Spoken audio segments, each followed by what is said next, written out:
On a tous déjà été confrontés à des personnalités, disons, compliquées, qui semblent nous vider de toute notre énergie. Mais imaginez un instant si on pouvait reprendre le contrôle. Aujourd'hui, on va décortiquer ensemble les stratégies pour neutraliser la manipulation. Et à la fin, promis, on aura les clés pour y arriver.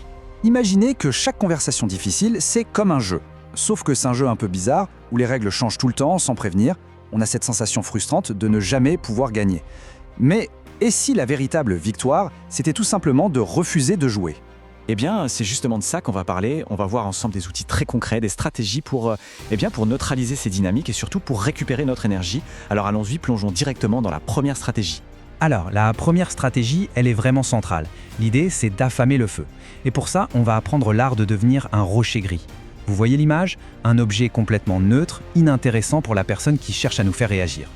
Et pour comprendre ça, il faut parler d'un concept clé, le carburant émotionnel.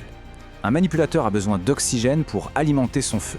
Et cet oxygène, ce sont nos réactions.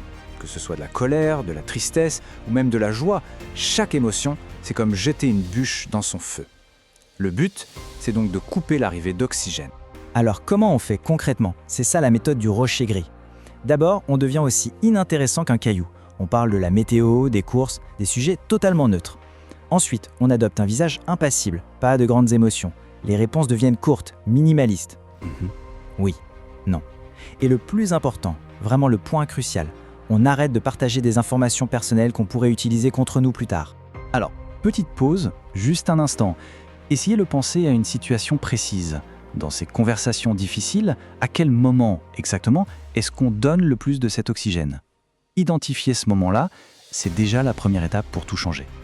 Ok, maintenant qu'on sait comment couper le carburant, passons à la deuxième stratégie, la défense verbale. Ici, l'idée, c'est de construire une sorte de mur de brouillard avec nos mots, une barrière que les attaques ne peuvent tout simplement pas traverser. Notre premier réflexe, c'est souvent de se défendre, de se justifier. Mais le piège, c'est que se justifier, c'est déjà leur donner ce qu'ils veulent. Regardez la différence. Au lieu de se défendre, on peut simplement dire « c'est ton opinion ». Au lieu de se justifier, un simple « si tu le dis » peut suffire. Les attaques glissent, elles ne trouvent aucune prise. Cette phrase-là, elle est redoutable, c'est ton opinion. En fait, elle reconnaît que l'autre a le droit d'avoir son avis, mais elle ferme complètement la porte à toute discussion. C'est poli, mais c'est un mur. Et celle-ci, c'est un autre excellent exemple pour clore un débat. L'avenir nous le dira. Ça enlève toute la pression de devoir avoir raison là, maintenant. Ça reporte le jugement et hop, ça coupe court à l'attaque. Alors parmi ces phrases-là, laquelle semble la plus simple, la plus naturelle à essayer pour commencer ? C'est important de choisir celle avec laquelle on se sent le plus à l'aise parce que c'est ça qui la rendra vraiment efficace. Bon, on arrive à la troisième et dernière stratégie. C'est peut-être la plus difficile, je préviens, mais c'est aussi de loin la plus libératrice. Il s'agit de planifier sa sortie. De faire de sa liberté une priorité absolue. Parce qu'il faut être clair, le but du jeu, ce n'est pas de gagner les petites disputes, non. La seule, l'unique et véritable victoire, c'est de retrouver sa liberté, sa tranquillité d'esprit.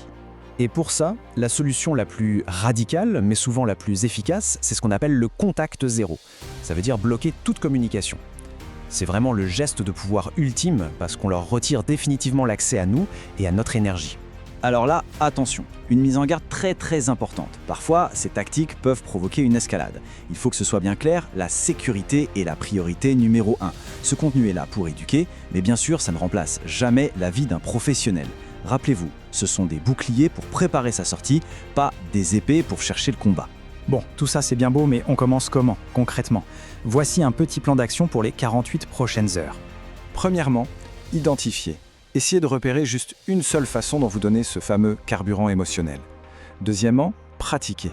Choisissez une phrase mûre de brouillard et répétez-la à voix haute, calmement.